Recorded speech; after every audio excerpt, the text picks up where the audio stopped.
Alrighty, this is the Resurrected Hobbyist with part 10 of Pairs. Let's go ahead and pick up right where we left off.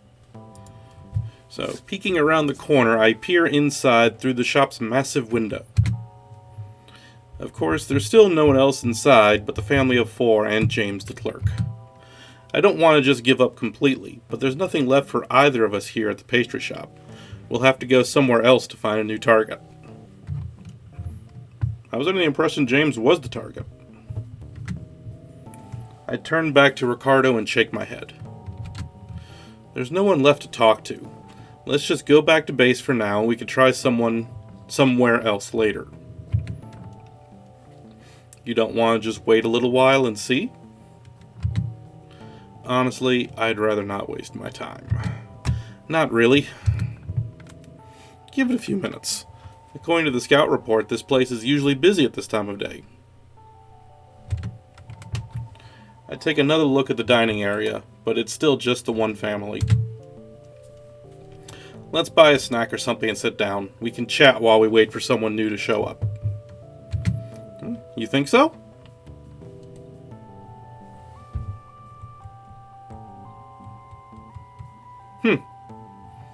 I like that you used different sprite expressions down there. Yeah, let's just take it slow. It's not like you're barred from applying for an extension. Okay, I guess you're right. I am right. For once. Kind of saw that one coming. Something broken clock? Seeing the half grin he flashes at me, I barely restrain a groan. What's that saying? Even a broken clock is right twice a day? I let out a snort. Technically it's right once a day if it's a military clock. Ah yes, ever profound, thank you. The sarcasm thickened my voice. Ricardo lifts an eyebrow. Don't let me rub off on you too much. Our banter feels normal again, just for this moment. I flash him a smile and, with trembling hands, squeeze his hand for support. He returns the squeeze, and together we go back to try again. We head back inside, the little bell over the doorway sounding as the door swings open. Ricardo returns to his seat in the dining area with a different face, leaving me to go back to the counter and buy something to eat. Just buy something chocolate and get it over with. Wait, did I skip something?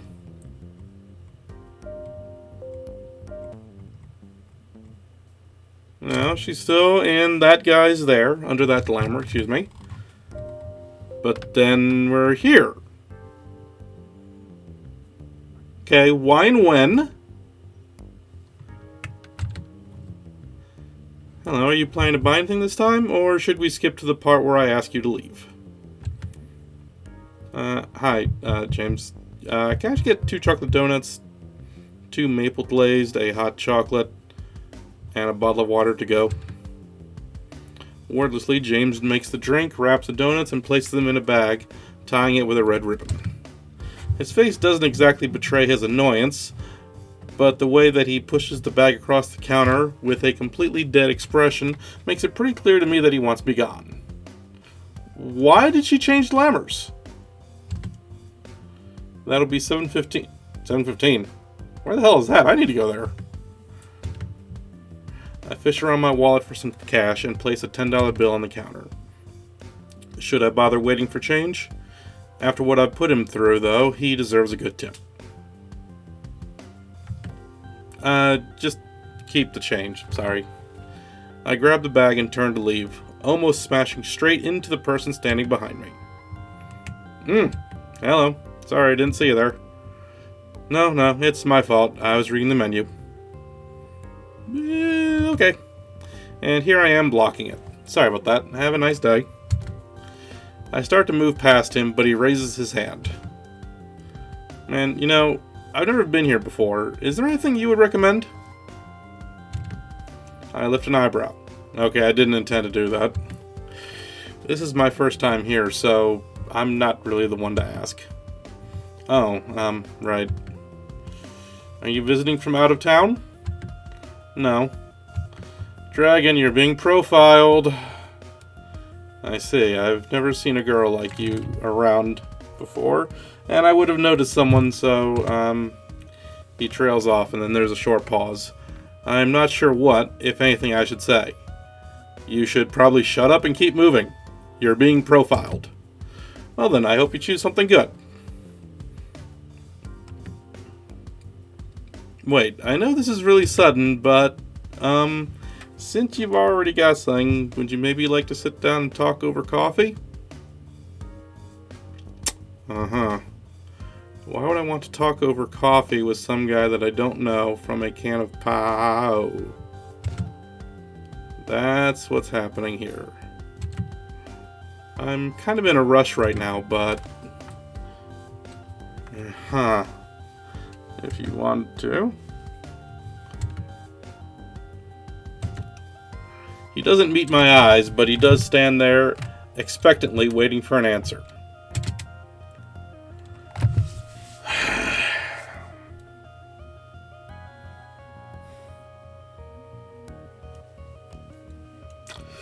Which way do I want to do this? Turn him down. He makes a good subject for the profile, but I can't be going around on dates with random people when I haven't even gone on a date with Ricardo, even if it is for the sake of our training. Yeah, I'm still putting money on she's being profiled. It wouldn't be fair to Ricardo. Sorry, but I'm not really looking for anyone right now. His face sags like I just told him his puppy died. I feel pretty bad, but it's for the best. Oh, no worries. Sorry, didn't mean to be rude. I take a few steps away, but something stops me. Still need to complete the mission somehow, and as weird as it might feel, I might not get a better chance at this. Ricardo would understand, right?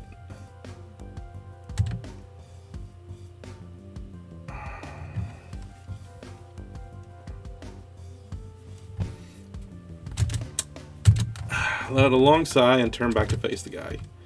Actually, why don't you give me your number anyway? You kind of caught me off guard, but... So, if she was going to do it anyway, why give the player the choice? Like, anyway.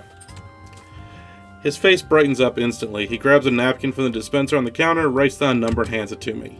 I'm Arthur, by the way. Huh. Nice to meet you. Yeah, you too.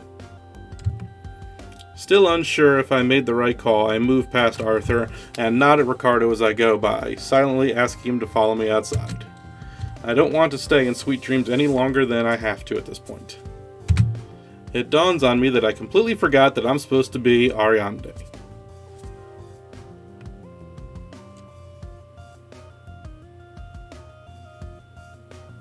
But she said she was Ariande.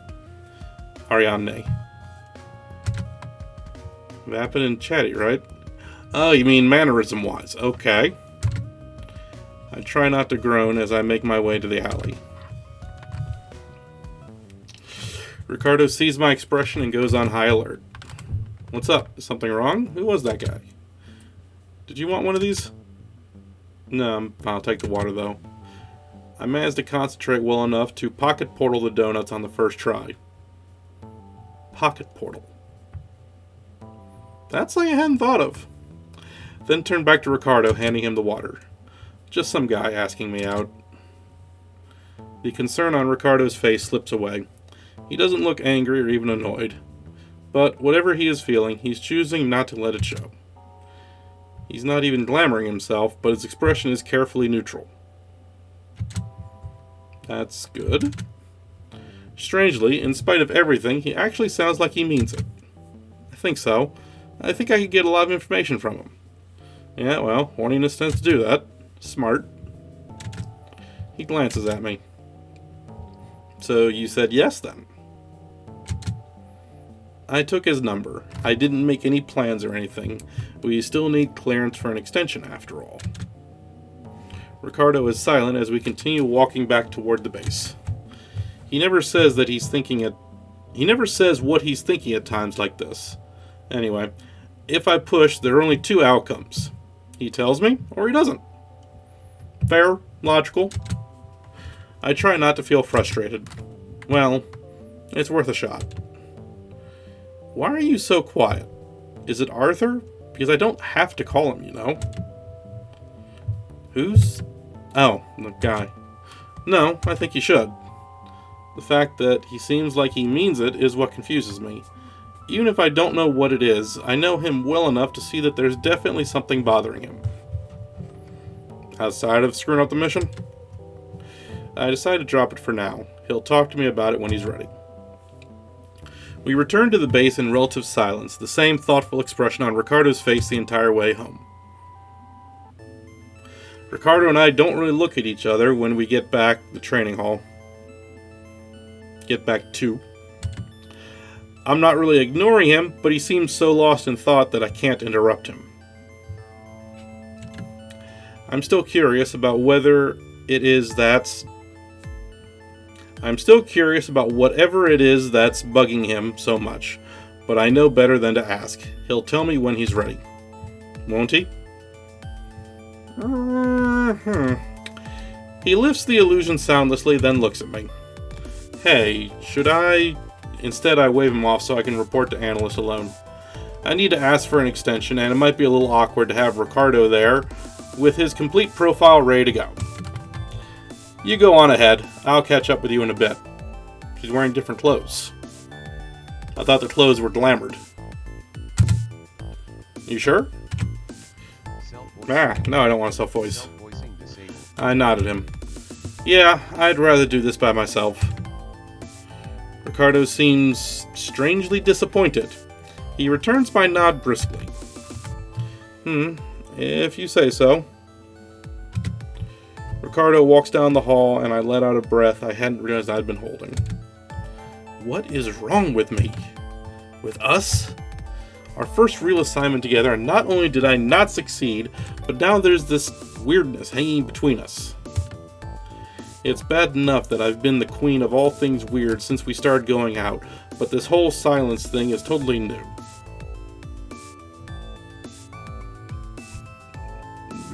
Wait.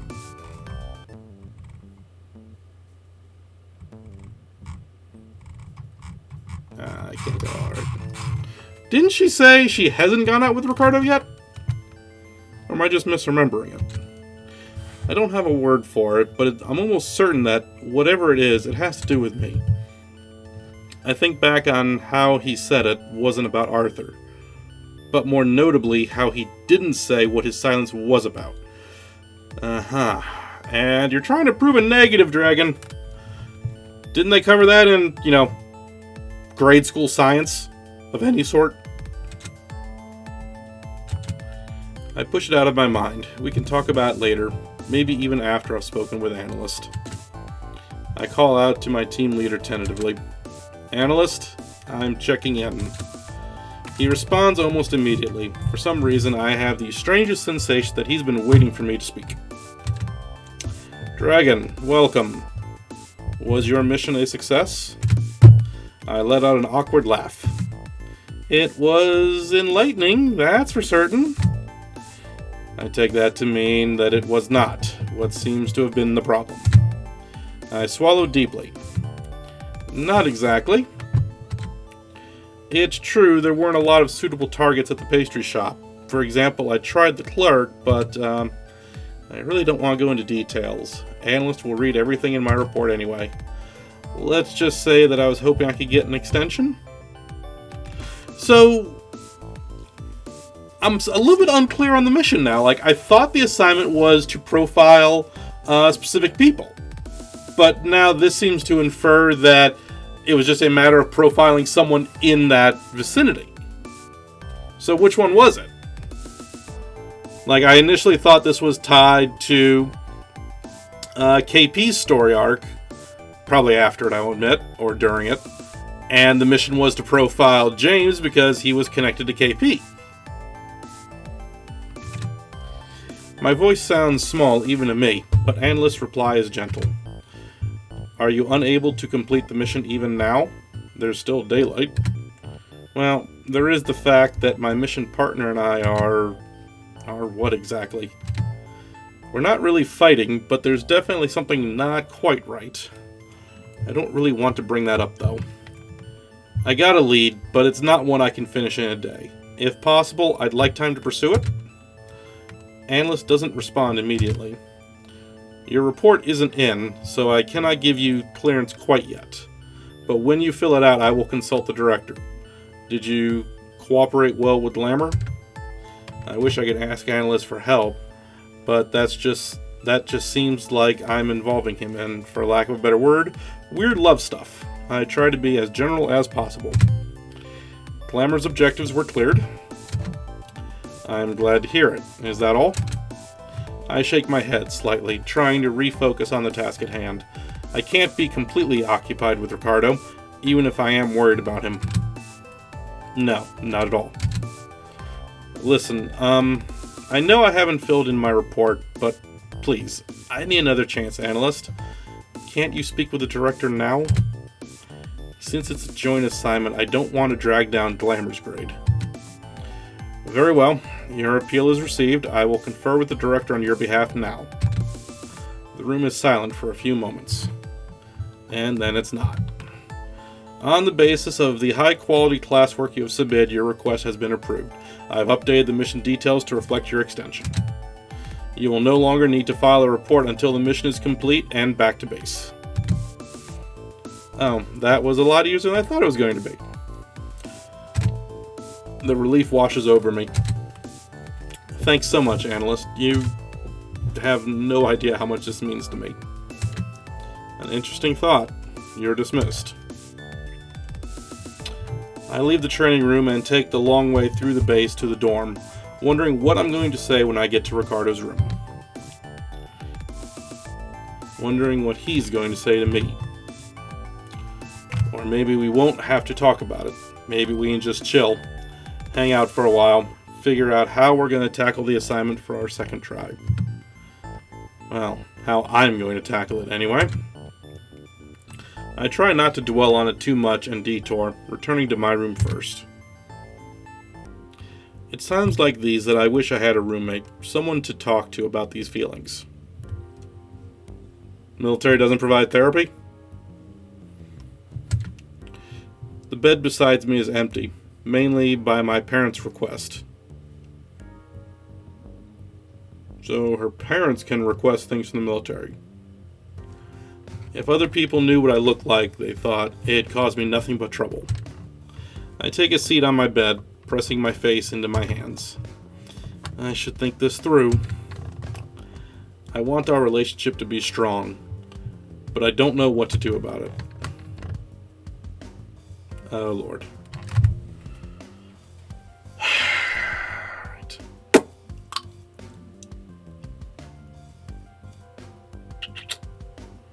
So, as I've said, Dragon strikes me as someone who will jump first and then worry about where she's going to land. That's always led me to the belief that, people with that kind of mindset try to fix the problem themselves, meaning they have the ability to influence what the cause of it is, leading them to the belief that they are the cause of the problem. So, it is me. Is it me? I can't read Ricardo's mind, so all I can do is think about what I can do to strengthen our relationship. I want to date him, don't I? So, are they dating or are they not dating? Like, what is the relationship status? I'm more a little confused here. I feel like I want to be together, but I still feel like I don't know what that means. I look at my hands. I want us to be normal, but I can't even remember how things used to be. Ricardo used to put his arms around me, and I didn't think anything of it. Whenever he touches me now, I just get so overwhelmed. Ah, hormones, so much fun. It's different from what I'm used to, as if I'm being overloaded just by being near him. But it's not like I don't like it when he touches me, it's just so embarrassing. I wish I could just tell him about it. Well, you're not going to tell him about it from inside your room. I can tell him about it, can't I? I mean, we've been dating for 2 months, and we barely even hold hands. It dawns on me more than that. Okay, again. What is the relationship status? Like, a paragraph ago is like, I want to date him. Now I have been dating him. But, like, before it was like, well, I can't go on a date with someone else without going out with Ricardo first. Like, are they dating? Are they not dating? I'm really confused by this. Ricardo is always the one who initiates contact. I wonder if I've inadvertently been making him feel lonely. I wonder if he'd be upset if I tried to talk to him about it. I guess all I can do is try. I hear a knock at my dorm room door. Who is it? I look through the panel, but there's no one there. Hello? You're a trainee dragon? Oh. The familiar voice surprises me. It's Glassmaker, Ricardo's old roommate. We haven't spoken since he moved out of Ricardo's room, and I'm still not sure why. So, alright, I'm going to go ahead and end it there. I don't have a lot else to say beyond what I've already said for this part. I think the choice about, getting the guy's phone number or not is misplaced. Because, like I said, no, but then the character goes and gets it anyway. So, I don't know. Like, if there's an indication that, not jumping in and getting the guy's phone number right away would affect something down the line, I didn't see it. Beyond that, my big question is, I'm confused about the relationship between Dragon and Glamour. Like, are they dating or are they not? Like, does she think they're dating, but he doesn't? Vice versa? I'm really kind of confused by this. But anyway, that was part 10 of Pairs. Be sure to join me for part 11.